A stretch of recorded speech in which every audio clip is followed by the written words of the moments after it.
हरे कृष्णा साथियों, स्वागत है आपका मॉक टेस्ट 3 में। इस वीडियो में हम सीजीएल टियर 1 2022 की 3 दिसंबर के शिफ्ट 3 के सवाल देखेंगे। टोटल 25 सवाल हैं और बेसिक कंसेप्ट के साथ साथ शॉर्ट ट्रिक भी सीखेंगे। यहाँ पर हम आपको बताना चाहेंगे कि जो भी बच्चे सीजीएल मेंस 2024 की तैयारी कर रहे हैं वो डेली 1-2 प्रैक्टिस सेट जरूर लगा कर जाएँ। और इस प्लेटफॉर्म पे हम एसएससी के जितने भी सारे प्रीवियस ईयर के सवाल हैं वो मॉक टेस्ट के रूप में लेकर आते रहेंगे। तो आज ही चैनल से जुड़े और अपनी तैयारी को मजबूती दें।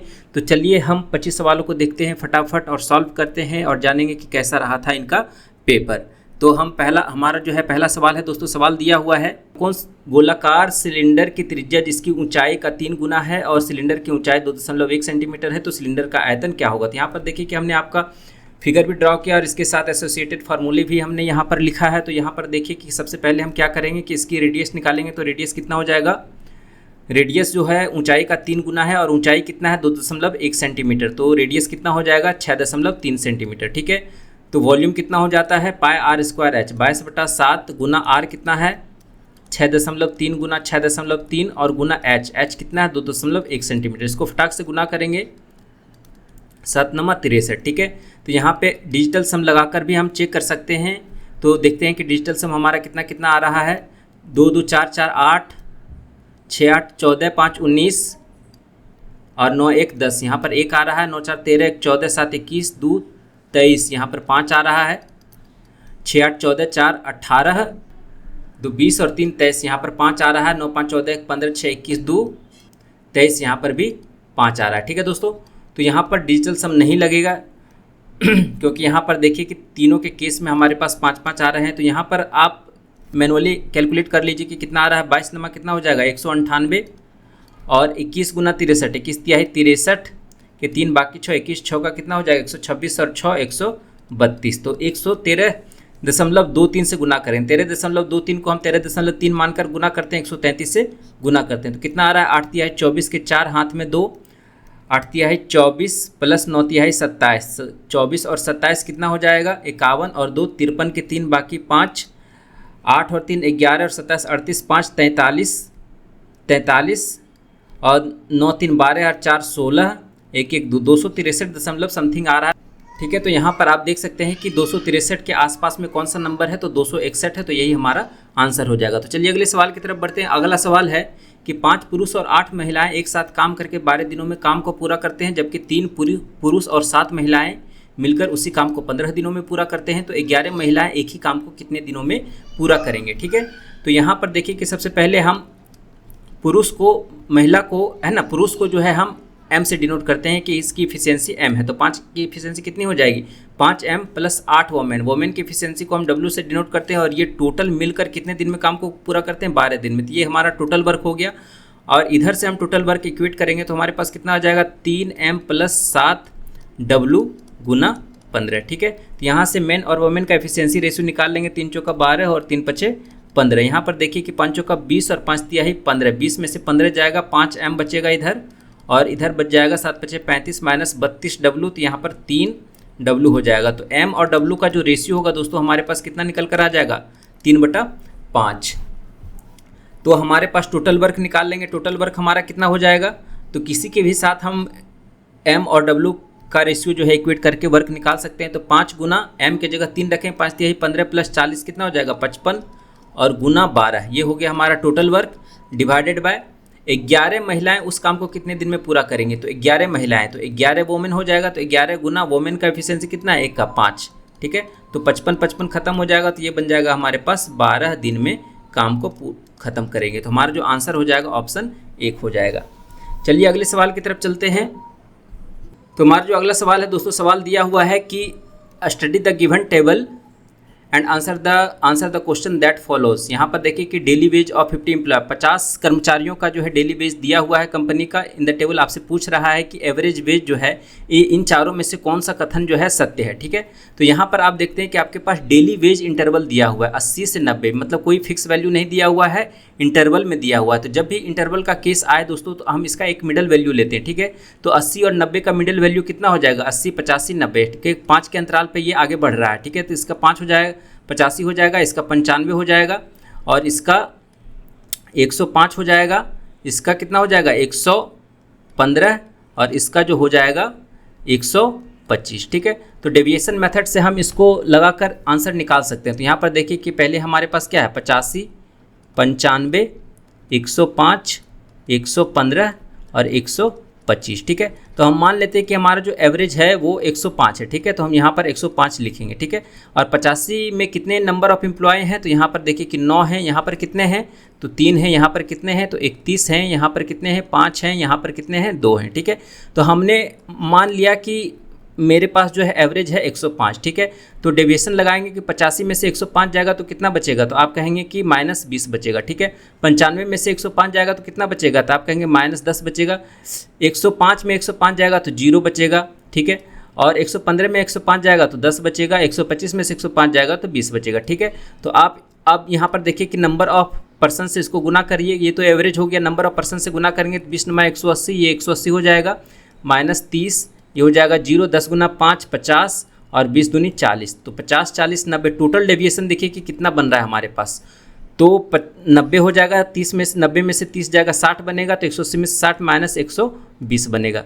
-120 बटा एवरेज डेविएशन कितना हो जाएगा, तो यहाँ पर देखिए कि टोटल नंबर ऑफ एम्प्लॉय कितना बन रहा है हमारे पास, 9 3 12, 31 12, 43 5 48 2 50 बन रहा है। ठीक है, तो ये हो जाएगा डिवाइडेड बाय 50 कर देंगे तो एवरेज डेविएशन इसका मिल जाएगा, तो -12/5 मतलब 24 पंचे 120 -2.4। ठीक है, तो जो भी हमने यहाँ पर एवरेज माना था उसमें से हमको -2.4 करना पड़ेगा, तभी हमारे पास एक्चुअल नंबर आएगा। ठीक है, तो हमारे पास जो है अगर हम घटा करेंगे तो 105 में से 2.4 घटाएंगे तो हमारे पास कितना आ जाएगा, 102.6, और यही हमारा आंसर होगा। तो 102.6 किस वर्ग में लाई कर रहा है, यहाँ पर देखिए किस इंटरवल में लाई कर रहा है, 100 से 110 के बीच में लाई कर रहा है। तो हमारा जो एवरेज वेज होगा वो किस में लाई करेगा, 100 से 110 के इंटरवल में। ठीक है, चलिए अगले सवाल की तरफ बढ़ते हैं। तो अगला सवाल है दोस्तों, यहाँ पर अगला सवाल है कि आपके पास एक व्यंजक दिया हुआ है, आपके पास एक इक्वेशन दिया हुआ है और इसका मान जो है आपको पता करना है। ठीक है, तो k - k coat square 30 degree divided by 1 + coat square 30 degree बराबर साइन 60 प्लस, अगर आपको ये बेसिक वैल्यू अगर पता है, बेसिक एंगल पता है ट्रिगोनोमेट्री के, तो आप आसानी से इसको बना सकते हैं। तो यहाँ पर देखिए कि k - k कोट स्क्वायर 30 का मान कितना हो जाएगा, कोट 30 का मान √3 होता है, तो ये हो जाएगा 3 डिवाइडेड बाय 1 + 3 बराबर कितना हो जाएगा, साइन 60 का √3/2 होता है तो 3/4 प्लस tan 45 का 1 होता है तो 4 माइनस साइन 60 का होता है √3/2 तो ये हो जाएगा 2/√3 यानी कि 4/3। अब इसको सॉल्व कर लीजिए तो हमारे पास कितना आ जाएगा, 12 LCM आ जाएगा, 4 3 12 9 प्लस 12 चौका 48 माइनस 3 चौका 12 16। ठीक है, 57 में से 16 जाएगा तो कितना बन जाएगा, 41/12, और ये बराबर कितना है, k - 3 के -2k/4 के। ठीक है, तो ये 2 दूनी 4 हो जाएगा, 2 चौका 12 हो जाएगा। ठीक है, तो k का मान जो आ जाएगा -41/6, और -41/6 का डेसिमल कितना बन जाएगा, -6.83। यही हमारा आंसर हो जाएगा। चलिए अगले सवाल की तरफ बढ़ते हैं। अगला सवाल है दोस्तों हमारे पास कि एक आदमी ने 12% छूट पर एक घड़ी खरीदी, अगर उसने इसे 24% की छूट पर खरीदा होता तो उसे घड़ी 2400 कम में मिल जाती, तो घड़ी की चिन्हित कीमत क्या है। यहाँ पर रेशियो मेथड का इस्तेमाल करेंगे तो क्या करेंगे, यहाँ पर देखिए कि 12% छूट का मतलब, मान लेते हैं कि आपके पास जो है MP है वो 100 है। ठीक है, तो 12% छूट पर खरीदने का मतलब है कि 88 रुपये में आपने खरीदा। 24% की छूट पर अगर खरीदते, ठीक है, तो 24% की छूट पर खरीदे तो इसका दाम जो होता 76 होता। अब देखिए कि एक्चुअल में कितना का डिफरेंस आ रहा है, तो यहाँ पर आप कहेंगे कि 12 यूनिट का डिफरेंस आ रहा है। 12 यूनिट का वैल्यू कितना दे रखा है, 2400 दे रखा है, तो 1 यूनिट का कितना हो जाएगा 200, तो 100 यूनिट का कितना हो जाएगा 20,000। ठीक है, तो हमारा जो MP रहा होगा वो 20,000 का रहा होगा, ऑप्शन 3। अगला सवाल है कि अगर नमक की कीमत 20% कम हो जाती है तो व्यय को समान रखने के लिए खपत को कितने प्रतिशत तक बढ़ाया जाना चाहिए। ठीक है, तो इस सवाल को जो है हम PCG मेथड से हल करेंगे, परसेंटेज चेंज ग्राफिक मेथड से हल करेंगे। यहाँ पर देखिए कि इसमें क्या होता है कि एक्सपेंडिचर बराबर क्या होता है, प्राइस इनटू कंजम्पशन। ठीक है, तो अगर एक्सपेंडिचर को कांस्टेंट रखना है, अगर इस टर्म को बढ़ाते हैं तो उसी रेशियो में ये टर्म घटेगा, या फिर इस टर्म को घटाते हैं तो उसी रेशियो में जो है ये टर्म भी बढ़ेगा। ठीक है, तो यहाँ पर देखिए कि यहाँ पर प्राइस और कंजम्पशन के बारे में बात किया हुआ है, तो प्राइस को अगर हम 20% कम कर रहे हैं, 20% का मतलब -1/5 कर रहे हैं। ठीक है, तो कंजप्शन जो है कितना प्रतिशत बढ़ जाएगा, तो डायरेक्टली निकालने के लिए क्या करना पड़ेगा कि यहाँ पर देखिए कि जो भी साइन है इसको निकालने का तरीका क्या है कि जो भी साइन यहाँ पर दिया हुआ है, प्लस है तो माइनस रखेंगे, माइनस है तो प्लस, यहाँ पर माइनस है तो यहाँ पर हम प्लस रखेंगे, अंश को सेम रखेंगे 1 डिवाइडेड बाय, अब नीचे में क्या करेंगे कि 5 और जो भी यहाँ पर साइन है 5 माइनस और हर में से अंश को घटाएंगे, तो हर कितना है 5 माइनस 1 कितना का हो जाएगा 4, तो 1/4 को परसेंटेज फॉर्म में कितना लिख सकते हैं 25%। ठीक है, तो हमारा जो है कंजम्पशन को 25% इंक्रीज करना पड़ेगा। ठीक है, चलिए अगले सवाल की तरफ चलते हैं। अगला सवाल है कि त्रिज्या 9 सेंटीमीटर के एक ठोस तांबे का गोला जो कि 2 सेंटीमीटर के एक तार में ढाला जाता है, तो इस तार की लंबाई क्या है। देखिए तो तार जो होता है वो सिलिंड्रिकल फॉर्म में होता है। ठीक है, हमने यहाँ पर विजुअलाइजेशन के लिए एक फिगर डाला है और उसके साथ जो है फार्मूला जो लगा हुआ है वो फार्मूले को हमने एसोसिएट किया ताकि आप क्लियर तरीके से समझ पाएँ। तो यहाँ पर रेडियस का जो मान दे रखा है वो यहाँ पर जो गोला है ये 2 सेंटीमीटर दे रखा है वायर का, ये वायर का रेडियस है, और ये जो गोला होता है दोस्तों वो उसका गोला का जो आयतन होता है 4/3 पाई आर क्यू होता है। ठीक है, तो 4/3 पाई आर क्यू ये वॉल्यूम हो जाएगा। तो जब भी इसको हम ढालेंगे, ठीक है, तो एक तार में ढालेंगे, कंडीशन यहाँ पर कुछ मेंशन नहीं किया हुआ है। ठीक है, तो इसका जो आयतन होगा वो बराबर तार के आयतन के बराबर हो जाएगा। तो तार का आयतन कितना हो जाएगा 4 पाई आर स्क्वायर एच। ठीक है, तो पाई आर स्क्वायर कितना है 2 × 2 और एच कितना हो जाएगा एच यानी कि लेंथ निकालना है। ठीक है, लेंथ निकालना है और यहाँ से इक्वेट कर दी, पाई पाई खत्म हो जाएगा, 4 4 खत्म हो जाएगा, तो 1/3 और रेडियस कितना है 9 9 9। ठीक है, 9 × 9 × 9, 3 तिहाई 9, 81 तिहाई 243, 243 सेंटीमीटर जो होगा हमारा लेंथ होगा, ऑप्शन डी। अगले सवाल की तरफ बढ़ते हैं दोस्तों। तो अगला सवाल है हमारे पास कि 9 और 13 में से प्रत्येक कौन सी सबसे छोटी धनात्मक संख्या को घटाया जाना चाहिए ताकि 18 उनके लिए तीसरा अनुपात हो। ठीक है, तो ये रेशियो एंड प्रोपोर्शन से सवाल है। तो रेशियो एंड प्रोपोर्शन का जो है फॉर्मूला हमने यहाँ पर रखा है, तो आप यहाँ पर देख सकते हैं कि क्या क्या फॉर्मूले होते हैं। ठीक है, तो यहाँ पर देखिए कि कौन कौन से फॉर्मूले हैं। पहले मीन प्रपोर्शन अगर पूछा जाए, 2 नंबर दिया हुआ हो तो इसका मीन प्रपोर्शन √AB होता है, A और B 2 संख्या है तो इसका थर्ड प्रपोर्शन जो होता है B² A, और इसी फार्मूले पर जो है ये सवाल बनेगा। ठीक है, अगर 3 नंबर दिए हुए तो इसका फोर्थ प्रपोर्शन कितना हो जाएगा BC/A, A और B का डुप्लीकेट रेशियो A² AB का सब डुप्लीकेट रेशियो √A/√B, AB का ट्रिप्लीकेट रेशियो AQ/BQ, A/B का सब ट्रिप्लीकेट रेशियो (A/B। अगर A/B C/D E/F दिया हुआ है तो इसका जो है ज्वाइंट अनुपात या कंबाइंड रेशियो जो होगा वो कितना बन जाएगा, तो उसको इसको आपस में मल्टीप्लाई करेंगे, इसको आपस में मल्टीप्लाई करें, अंश को एक साथ मल्टीप्लाई करके रखेंगे, डिवाइडेड बाय हर को एक साथ मल्टीप्लाई करके रखेंगे। ठीक है दोस्तों, तो अब इस मेथड से हम इसको सॉल्व करेंगे। तो यहाँ पर देखिए कि आप इसको थर्ड प्रपोर्शन का जो है फार्मूला लगाकर भी बना सकते हैं। तो फार्मूला लगाने का तरीका क्या है, तो यहाँ पर देखिए -x संख्या जो है दोनों में से घटाई जाती है। ठीक है, तो ये हो जाएगा 9 - x, ये हो जाएगा 13 - x। ठीक है, और जो है 18 जो है इसका थर्ड प्रपोर्शन बन जाता है। तो फार्मूला क्या होता है B² A, यानी कि 13 - x का स्क्वायर बटा 9 - x। ठीक है, B² A बराबर कितना हो जाना चाहिए 18, और यहाँ से आप x का मान निकाल सकते हैं। ठीक है, तो नहीं तो फिर जो है सबसे छोटा तरीका क्या है इसको सॉल्व करने का, सबसे शॉर्ट मेथड क्या है कि आप ऑप्शन से चलिए। ऑप्शन में देखिए कि आपके पास जो संख्या घटाई जाने वाली है वो 18 आ रही है कि नहीं, घटाने के बाद B² A 18 आ रहा है कि नहीं। तो यहाँ पर पहले 2 को लेके चलते हैं, तो 9 में से 2 जाएगा कितना बचेगा 7, और दूसरा नंबर कितना हो जाएगा 13 में से 4 जाएगा 9, तो इसका थर्ड प्रोपोर्शन कितना हो जाएगा 81, B² A 81/7 जो कि हमारा 18 नहीं देगा। ठीक है, 4 को अगर रखेंगे तो 9 में से 4 जाएगा 5, 13 में से 4 जाएगा 9। ठीक है, और सॉरी यहाँ पर जो है 11 बनेगा। ठीक है, तो 11 मतलब 121/7 जो है ये नहीं देगा।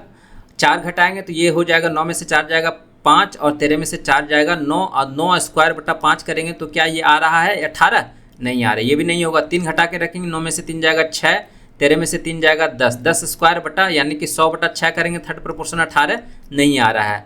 चौथा ऑप्शन ट्राई करेंगे, 9 में से 1 जाएगा 8 और 13 में से 1 जाएगा 12, 12² करेंगे तो 144/8 यानी कि ये 18 18 18 44 से 144 होता है। तो ऑप्शन डी जो है यहाँ पर सेटिस्फाई कर रहा है, तो यही हमारा आंसर हो जाएगा। नहीं तो आप इस मेथड पे भी जो है मान रखकर चेक कर सकते हैं। ठीक है, चलिए अगले सवाल की तरफ चलते हैं।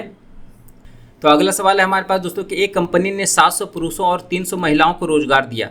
औसत वेतन प्रतिदिन 450 रुपये था। यदि एक पुरुष को एक महिला की तुलना में 50 रुपये अधिक मिले तो महिला का दैनिक वेतन क्या है। ठीक है, तो यहाँ पर जो है आपके पास दो एवरेज दिए हुए हैं और एक औसत वेतन दिया हुआ है, तो आप यहाँ पर एलिगेशन मेथड इस्तेमाल कर सकते हैं। तो यहाँ पर देखिए कि पहले का एवरेज कितना है, मान लेते हैं कि मेल है और ये फीमेल है। ठीक है, मेन एंड वोमेन का है। ठीक है, तो मेन का जो यहाँ पर दिया हुआ है औसत वेतन वो वोमेन से 50 ज़्यादा है। ठीक है, 50 रुपये अधिक मिले, तो अगर वोमेन का एक्स मानते हैं तो ये कितना हो जाएगा x + 50 और टोटल एवरेज है 450 है। ठीक है दोस्तों, अब यहाँ से आप देखिए कि ये इस दोनों के बीच का ही जो ये वाला जो वैल्यू रहेगा, तो यहाँ क्लियरली ये वाली संख्या जो है बड़ी है, तो ये हो जाएगा हमारे पास कितना 450 माइनस एक्स और ये बन जाएगा हमारे पास x - 400।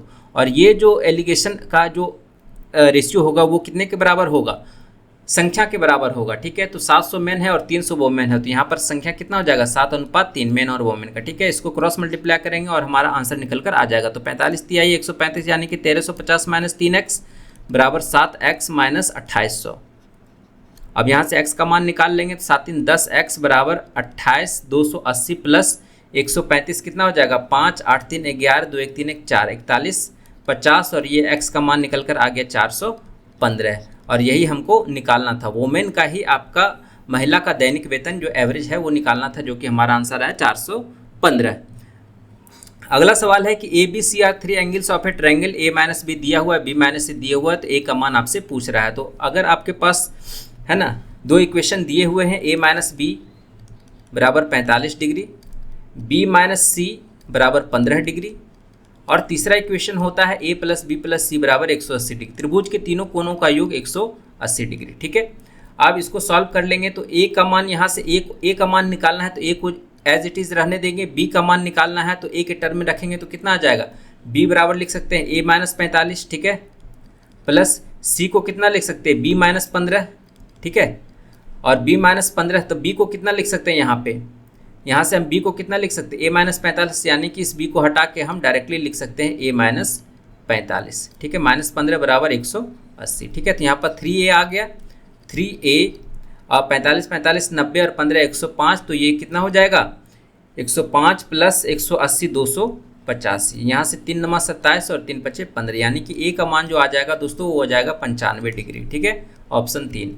अगला सवाल है कि 8AQ + 27BQ बराबर 16 दिया हुआ है और 2A + 3B बराबर 4 दिया हुआ है, तो फाइंड द वैल्यू ऑफ इतना और इतना। ठीक है, इस एक्सप्रेशन का मान आपको निकालना है। तो कैसे निकालेंगे दोस्तों, इसको निकालने का तरीका क्या है कि आपको पावर 4 में पूछ रहा है, तो इसका स्क्वायर पहले करना पड़ेगा, फिर स्क्वायर का स्क्वायर करना पड़ेगा। ठीक है, तो सबसे पहले आप जो है एक बार स्क्वायर करिए और एक बार क्यूब करिए। ठीक है, क्योंकि यहाँ पर क्यूब का भी एक फॉर्मेट दिया हुआ है, तो क्यूब करेंगे तो पहले कितना आ जाएगा 8AQ, इन दोनों का क्यूब करेंगे तो कितना आ जाएगा 8AQ + 27BQ plus 3AB × A + B formula होता है, तो 3 × A × B, 3 × 3 9 दूनी 18AB आ जाएगा और इंटू A + B का मान कितना है 4 बराबर कितना 4 का क्यूब 64। ठीक है, और इसका मान 16 है दिया हुआ, 16 रखेंगे, 64 में से 16 जाएगा तो इधर 48 आ जाएगा, तो AB का मान कितना आ जाएगा 48 बटा 18 चौका 72। ठीक है, तो 12 चौका 48 और 12 चौका 72, 2 दूनी 4, 2 तिया 6, AB का मान जो है 2/3 है। ठीक है दोस्तों,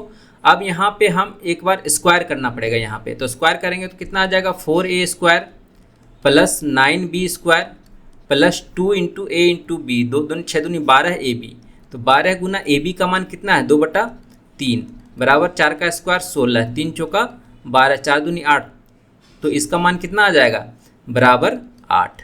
ठीक है, 16 में से 8 जाएगा 8। ठीक है, आप इधर भी स्क्वायर करिए और इधर भी स्क्वायर करिए, तो ये कितना बन जाएगा 16A4 plus 81B4 plus 2AB, 2 गुना 18 चौका 72 A² B²। ठीक है, 72 A² B², तो AB का मान कितना 2/3, तो A² B² का मान कितना होगा 4/9 और बराबर 8 × 8 = 64। ठीक है, तो 9 × 8 = 72 हो जाएगा, तो 8 चौका 32, तो 16A4 प्लस 81B4 का मान कितना हो जाएगा 64 - 32 बराबर 32। ठीक है, तो हमारा जो आंसर आ जाएगा वो 32 होगा। ठीक है, चलिए अगले सवाल की तरफ चलते हैं। अगला सवाल है दोस्तों यहाँ पर कि what is the average of exports during the given period of time, यानी कि दिए गए समय अवधि के दौरान निर्यात का औसत क्या था। निर्यात ब्लू वाले को इंडिकेट कर रहा है, आयात ब्लू वाले को, और निर्यात जो है ऑरेंज को इंडिकेट कर रहा है। तो ऑरेंज वाले को सबको जोड़ना पड़ेगा दोस्तों। तो यहाँ पर सबसे जोड़ लीजिए कितना आ रहा है, तो 800 प्लस 1000, 1800 प्लस 1200, 3000 प्लस 1500, 4500 प्लस 1645 और 16 कितना हो जाएगा, 6100 आ जाएगा इधर, और इधर 50, इधर 22, ठीक है। इधर 40, 14, 54 और 25, 79, ठीक है।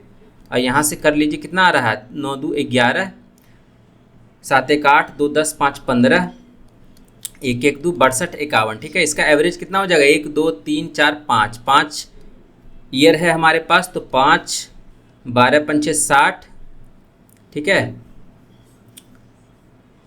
5 25 खत्म, 0 5 दूनी 10, 1250.2 लाख का हमारा एवरेज निकल कर आएगा, ठीक है। चलिए अगले सवाल की तरफ चलते हैं। अगला सवाल है कि कॉस्ट प्राइस जो है 72% ऑफ द सेलिंग प्राइस है, यानी कि सीपी जो है, सीपी और एसपी का रेशियो जो है दिया हुआ है 72/100। तो 4 से काटेंगे 18, और इधर भी 4 से काटेंगे तो कितना आ जाएगा, 25, ठीक है। अब यहाँ से देखिए प्रॉफिट निकाल लीजिए, +7, तो 7/18 हो जाएगा, और गुना 100 ये हो जाएगा प्रॉफिट परसेंट। 18 दूनी 54, 18 तिहाई 54, 3 आ जाएगा, 18 तिहाई 54, 26 आ जाएगा, कितना 16 आ जाएगा, 118 18 44 से 98 62 से 38 वाला आंसर हमारा होगा, ठीक है, 38.89। चलिए अगले सवाल की तरफ चलते हैं। अगला सवाल है कि कंपाउंड इंटरेस्ट 15,750 रुपये पर 20% प्रति वर्ष की दर से 2 वर्षों में चक्रवृद्धि ब्याज क्या होगा यदि ब्याज अर्धवार्षिक रूप से संयोजित होता है। तो जब यहाँ पर देखिए कि अर्धवार्षिक रूप से संयोजित होगा तो इसका जो है कंपाउंडिंग साइकिल कितना हो जाएगा, नंबर ऑफ टर्म्स जो है दुगना हो जाएगा समय का। पहले कितना है 2 है, तो अब कितना हो जाएगा 4 हो जाएगा। तो समय जो हो जाएगा दोस्तों 4 हो जाएगा, और इसका जो दर कितना हो जाएगा, हाफ हो जाएगा। तो रेट हो जाएगा 10%, ठीक है।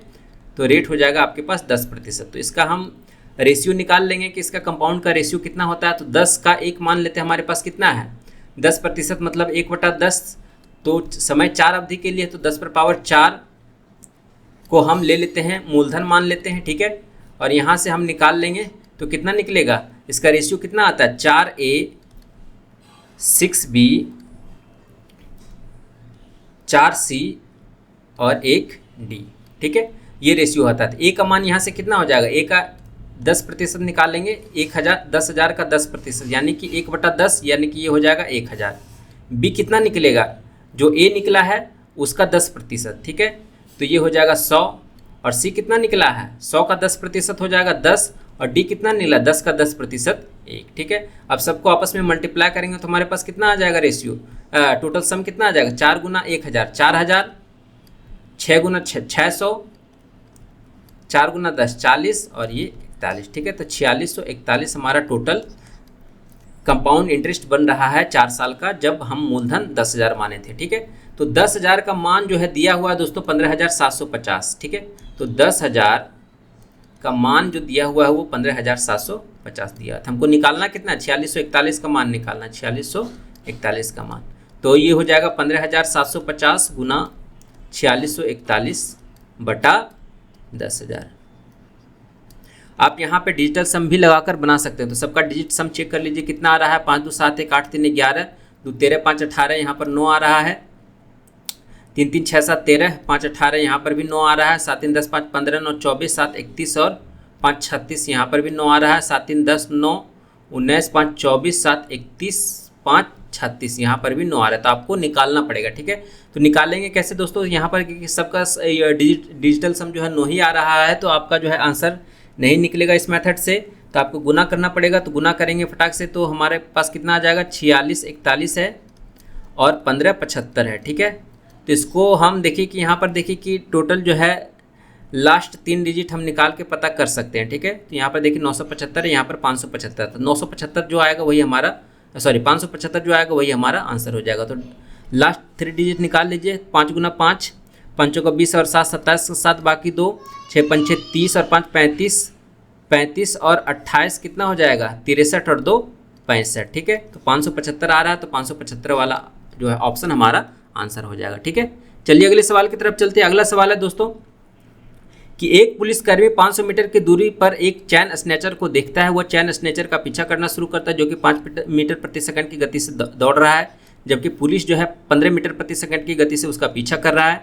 तो चैन स्नैचर द्वारा कवर की गई दूरी का पता लगाएं जब वह पुलिसकर्मी द्वारा पकड़ा जाता है, चैन स्नैचर द्वारा। ठीक है, तो यहाँ पर जो है आपको दूरी दे रखा है 500 मीटर और रिलेटिव स्पीड कितना हो जाएगा, दोनों एक ही डायरेक्शन में जा रहा है तो 15 - 5 यानी कि 10। ठीक है, यानी कि ये 50 सेकंड में जो है चोर पुलिसकर्मी जो है चोर को पकड़ लेगा। तो 50 सेकंड में चोर द्वारा कितनी दूरी तय की गई। ठीक है, तो चोर जो है 5 मीटर प्रति सेकंड की दर से जा रहा है, ये कितना हो जाएगा 50 सेकंड में वो कितनी दूरी तय करेगी 5, यानी कि 250 मीटर जो है चैन स्नैचर द्वारा तय की गई दूरी होगी 250 मीटर। ठीक है, चलिए अगले सवाल की तरफ बढ़ते हैं। अगला सवाल है कि एक संख्या को जब 7 से विभाजित की जाती है तो शेष 4 हो जाती है। यदि उसी संख्या के वर्ग को 7 से विभाजित करेंगे तो शेष क्या बनेगा। ठीक है दोस्तों, तो यहाँ पर देखिए कि कोई भी संख्या मान लेते हैं x, अगर उसको हम 7 से डिवाइड करेंगे तो 7 गुना q जो है उसका भागफल प्लस शेष। ठीक है, भाज्य गुना भाज्य बराबर कितना, भाजा गुना भागफल प्लस शेष। ठीक है, तो ये 7q + 4 ये संख्या है हमारे पास। अगर हम इसको स्क्वायर करते हैं, ये भी संख्या स्क्वायर होगा। स्क्वायर करने के बाद अगर हम 7 से भाग देंगे दोस्तों तो इसका जो है टोटल एक्सपेंशन टर्म जो होगा वो हमारा 7 से डिवाइड होगा। ठीक है, क्योंकि हर वैल्यू में 7 रहेगा। ठीक है, जब इसको हम एक्सपेंड करेंगे स्क्वायर में तो कितना हो जाएगा 49 का q स्क्वायर प्लस 4 चौका यहाँ पर 2ab 7 चौका 28 दूनी 56q हो जाएगा अब प्लस 4 चौका 16 हो जाएगा। ठीक है, ये 16 हो जाएगा डिवाइडेड बाय 7। तो यहाँ पर देखिए कि इस टर्म को छोड़कर बाकी सारे टर्म में जो है 7 से डिविजिबल है। ये 7 7 49 कर 7 8 56 कट जाएगा, ये संख्या जो है नहीं डिविजिबल है। ठीक है, तो इसको हम सेपरेट डिवाइड करेंगे तो हमारे पास कितना बन जाएगा 6 7 दूनी 14 प्लस 2, यहाँ पर रिमाइंडर कितना बन रहा है 2। ठीक है, तो हमारा जो आंसर हो जाएगा वो ऑप्शन 2 हो जाएगा, ऑप्शन 4 हो जाएगा। चलिए अगले सवाल की तरफ चलते हैं। अगला सवाल है हमारे पास कि दिए गए वर्षों के दौरान संगठन में शामिल होने वाले व्यवसाय विश्लेषकों की कुल संख्या और संगठन में शामिल होने वाले बिक्री प्रतिनिधियों की कुल संख्या के बीच क्या अंतर है। यहाँ पर देखिए कि व्यवसाय विश्लेषकों मतलब कि बिजनेस एनालिस्ट और सेल्स रिप्रेजेंटेटिव्स की कुल संख्या के बीच अंतर पूछ रहा है। तो जो ज्वाइन किए हैं यहाँ पर देखिए कि शामिल हुए हैं ज्वाइन किए हैं, और जो यहाँ पर सेल्स वाले ज्वाइन किए हैं। ठीक है, तो इसका जो है एवरेज आपको निकाल लेना है। तो एवरेज टोटल सम निकाल लेना, कितना आ जाएगा 7 2 9 8 17 3 20 2 6 दी 8 4 12 7 19 6 25 और 8 33 330 माइनस ज्वाइन कितना हुआ 6 8 14 4 18 2 20 2 2 4 3 7 3 10 4 14 5 19। ठीक है, तो 33 में से 19 जाएगा कितना बचेगा 14, 140 जो है हमारा आंसर हो जाएगा। अगला सवाल है कि अगर कॉट b बराबर 9 दिया हुआ है तो what will be the value of sec square b। Cot b का मान कॉट थीटा का रेशियो कितना बनता है b/p। ठीक है, तो b/p बराबर हमारे पास दिया हुआ है 9, तो h कितना हो जाएगा p² + b² रूट अंडर, तो 9/1 है ये 81 प्लस 1 ये हो जाएगा 82। सेक स्क्वायर b यानी कि सेक b कितना होता है कॉस b होता है b/h, तो सेक b कितना हो जाएगा h²/b², ये हो जाएगा हमारा सेक स्क्वायर b। ठीक है, अब h² का मान कितना है 82 और b² का मान कितना है 81, 9 का स्क्वायर 81, 82/81 हमारा आंसर। अगला सवाल कि यहाँ पर देखिए कि O वृत्त का एक केंद्र है और P वृत्त के बाहर स्थित बिंदु है। यदि PAB वृत्त पर एक छेदक रेखा है जो वृत्त को A और B पर काटती है, तब PT P से खींचा गया स्पर्श रेखाखंड है, तो PT की लंबाई ज्ञात कीजिए। यहाँ पर देखिए कि हमने फिगर के तौर पर आपको समझाने के लिए रखा है। यदि PA बराबर 3 है AB बराबर 9 है तो आपसे PT की लंबाई पूछ रहा है। ठीक है, PT की लंबाई यहाँ पर पूछी जा रही है। तो इसका जो फॉर्मूला है दोस्तों वो क्या होता है PA × PB बराबर PT² बराबर कितना हो जाएगा यहाँ पर PA गुना PB। ठीक है, ये छोटी यहाँ पर देखिए जो स्मॉलेस्ट यहाँ पर रेखा है PA उसको लेंगे और टोटल रेखा लेंगे। ठीक है, तो यहाँ पर PA कितना हो जाएगा PA है 3 और टोटल लंबाई PB का कितना है 12 12 3 36, तो PT का मान कितना हो जाएगा √36 यानी कि 6 सेंटीमीटर हमारा आंसर। अगला सवाल है कि 95 गुना 105 कितना होगा। तो फटाक से गुना कर दीजिए 105 गुना 95 5 25, 2 अंक निकाल लीजिए 9 5 45 7 47, 75 यूनिट डिजिट आ रहा, 75 किस में है लास्ट 4 में, तो यही हमारा आंसर आ जाएगा।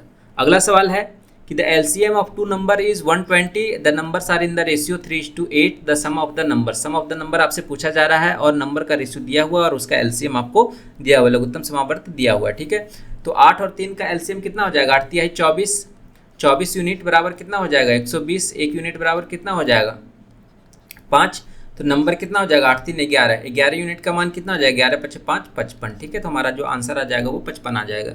अगला सवाल है कि सिंप्लीफाई द फॉलोइंग, ये वाले आपके पास दिया हुआ है और इसको सिंप्लीफाई करना है। ठीक है, तो कौन सा टर्म में बैठेगा दोस्तों, ये जो फार्मूला है वो आपका एडिशन फार्मूले पर आधारित है ट्रिगोनोमेट्री का, तो हमने यहाँ पर फार्मूला रखा है, तो बराबर जो है सवाल पूछे जाते हैं इसलिए हमने यहाँ पर फार्मूले को रखा है। अब फार्मूला एकदम रट ही जाइए। तो यहाँ पर देखिए कि इसको हम फ्रैक्शन में तोड़ेंगे, इसको हम अलग अलग तोड़ेंगे, तो यहाँ लिख सकते हैं cos x गुना 1/2 माइनस इसको लिख सकते हैं √3/2 इंटू साइन एक्स। ठीक है, तो 1/2 को हम कितना लिख सकते हैं 60 डिग्री लिख सकते हैं, तो 60 डिग्री का कितना हो जाएगा π/3, तो ये हो जाएगा cos x गुना cos π/3 और माइनस √3/2 को कितना लिख सकते हैं, ये भी 60 साइन 60 बनता है। ठीक है, तो साइन 60 का मान √3 होता है, तो इसको हम लिख सकते हैं साइन π/3 और गुना साइन एक्स। ठीक है, तो आप देखिए कि cos a into cos B minus sine A into sine B formula किस में जा रहा है cos a प्लस बी में जा रहा है, cos a into cos B minus sine A into sine B, तो फार्मूला क्या हो जाएगा cos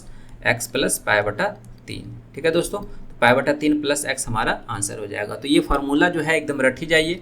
ठीक है, और इससे बराबर जो है सवाल पूछे जाते हैं। अगला सवाल है हमारे पास कि find the value of the following expression, इस एक्सप्रेशन का मान आपको पता करना है। तो कैसे निकालेंगे, हमने यहाँ पर देखिए रेफरेंस में फॉर्मूला रखा है AQ plus BQ plus CQ, इस फॉर्म में ये बेस्ट है। ठीक है, तो AQ plus BQ plus CQ का मान जो होता है वो 3ABC होता है। कंडीशन क्या है कि अगर A plus B plus C जो है यहाँ पर 0 हो। ठीक है, अगर A plus B plus C यहाँ पर 0 बनता है दोस्तों, तो AQ plus BQ plus CQ जो होता है वो 3ABC होता है। ठीक है, तो यहाँ पर देखिए कि A plus B plus C 0 बन रहा है, तो आप कहेंगे कि हाँ यहाँ पर 12 है, यहाँ पर -8 है, यहाँ पर -4, -8 -4 -12 प्लस 12 कितना हो जाएगा 0, तो total A plus B plus C यहाँ पर 0 आ रहा है, तो AQ plus BQ plus CQ 3ABC बनेगा। तो इसका डायरेक्टली फार्मूला कितना हो जाएगा 3 गुना 12 गुना 8 चौका 32। ठीक है, 32 तिहाई 96 गुना 12 12 चौका 72 और 8 होता से 115, 1152 जो होगा हमारा आंसर होगा। अगला सवाल है कि मान लीजिए कि त्रिभुज ABC एक समकोण त्रिभुज है जहाँ एंगल A बराबर 90 डिग्री है। ये समकोण त्रिभुज है एंगल A, ठीक है, ये 90 डिग्री है। AD लंब BC, ये लंब है AD किस पे BC पे, और BC की लंबाई दे रखी है आपको कितनी 16 सेंटीमीटर, और AD की लंबाई पूछ रही है और एरिया जो है दिया हुआ 80 सेंटीमीटर स्क्वायर। तो फार्मूला क्या बनेगा दोस्तों, त्रिभुज का एरिया कितना हो जाएगा half into base into height, base कितना है इस इधर से बेस लेंगे BC, क्योंकि BC का मान दिया हुआ है, तो BC गुना हाइट कितना हो जाएगा AD, क्योंकि यहाँ पर देखिए कि परपेंडिकुलर आपका हाइट दिया हुआ है। ठीक है, तो हाफ गुना BC 16 गुना AD बराबर कितना हो जाएगा 80, एरिया 16 पंचे 80, 5 दूनी 10, AD का मान कितना हो जाएगा 10 सेंटीमीटर। अगला सवाल है और ये हमारा लास्ट सवाल है। सवाल दिया हुआ है कि फलों की दुकान पर केले और संतरों के वजन में क्या अंतर है। आपके पास टोटल जो है 100 kg का वेट डिस्ट्रीब्यूशन है यहाँ पर 2500 kg का, तो 100% बराबर कितना है 2500, तो 1% बराबर कितना हो जाएगा 25 kg। तो डिफरेंस हमारा कितना है दोस्तों, डिफरेंस देखेंगे तो देखिए कि बनाना का पूछ रहा है आपके पास, नहीं केला का पूछ रहा है और संतरा का पूछ रहा है, ऑरेंज का पूछ रहा है, तो 15% में से 11% 4% का आपको मान निकालना है। तो 4% का मान केजी में कितना हो जाएगा 25 गुना 4 यानी कि 100 kg। ठीक है दोस्तों, तो ये जो है हमारा ऑप्शन 2 आंसर हो जाएगा। तो ये थे हमारे टोटल 25 सवाल दोस्तों। तो आप जो है प्रैक्टिस करते रहिए और डेली 1-2 सेट लगाइए। जो CGL मेंस की तैयारी करें स्पेशली उनके लिए है। और इस वीडियो की PDF जो है हमारे टेलीग्राम चैनल एडुकेशन सेंटर पर तत्काल ही उपलब्ध हो जाती है। ये सारे सवाल जो है हमारे यूट्यूब चैनल के कम्युनिटी पोस्ट में भी अपलोड किए जाते हैं, वहाँ पर भी आप प्रैक्टिस कर सकते हैं। और टेलीग्राम चैनल पर भी सवाल को डिस्कस किया जाता है हमारे ग्रुप में, वहाँ पर भी आप ज्वाइन करके सवाल को डिस्कस कर सकते हैं। तो जितने से जितने हो सके उतनी क्षमता लगाइए और ज़ोरदार पुरजोर कोशिश कीजिए। और इस प्लेटफॉर्म पे हम जो है CGL प्रीवियस ईयर के सारे सवाल लेकर आते रहते हैं मॉक टेस्ट के रूप में। तो चैनल को अगर वीडियो आपको थोड़ा सा भी अच्छा लगा हो तो चैनल को जरूर लाइक कीजिए, सब्सक्राइब कीजिए, वीडियो को जरूर लाइक कीजिए, सब्सक्राइब कीजिए। आपका एक लाइक जो है हमारे मोटिवेशन को बढ़ाता है और आगे वीडियो बनाने के लिए बहुत ही ज़्यादा प्रेरित करता है। तो चलिए मिलते हैं नए वीडियो में नए जोश के साथ, नए कंसेप्ट के साथ। तब तक के लिए धन्यवाद, नमस्कार।